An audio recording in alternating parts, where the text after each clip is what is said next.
Hapis cezalarından şiddet ve ölüm tehdidine kadar birçok insan hakları ihlaline maruz kaldıkları için ödül alan 3 kadından biri Uygur eylemci Rabia Kadir oldu. İnsan Hakları Ödülü adını Nazi soykırımından kurtulmuş tek Amerikan Kongre üyesi Tom Lantos'tan alıyor. Lantos 2008'de ölümüne kadar tüm yaşamını dünyada insan hakları alanında mücadeleye adadı. Bu amaçla kurulan Lantos Vakfı, çabalarının her yıl anıldığı bu ödül törenini düzenliyor.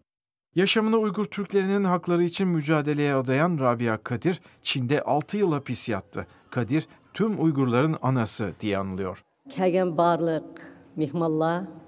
Tom Lantos Vakfı, Uygurlar gibi ezilen tüm ulusların insan haklarını destekleyen bir kurum. Bundan dolayı bu ödüle layık görülmekten gurur duyuyorum. Kendisi de gerçek bir dostum olan Lantos, ezilen ulusların insan haklarını savunan bir mücadele adamı oldu. Birleşmiş Milletler insan haklarının tesisi için 65 yıldır mücadele ediyor. Bu ödül bir anlamda Çin'in baskısı altındaki Uygurlara bir umut verdi.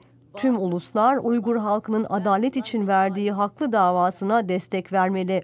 Tom Lantos İnsan Hakları Ödülü'ne bu yıl 3 kadın seçildi ve bu da kadınların kendi toplumlarında lider olabileceklerinin bir kanıtı. Müslüman olarak bizim bu ödülle onurlandırılmamız, İslam dininin barış dini olduğunu ve medeniyetin gelişmesine katkısı olduğunun kanıtı. 11 Eylül saldırıları sonrasında Çin hükümeti Uygurları sürekli radikal dinciler olarak göstermeye çalıştı. Ama Uygurlar hiçbir zaman teröre bulaşmadı. Uygurlar her zaman barışsever bir ulus oldu.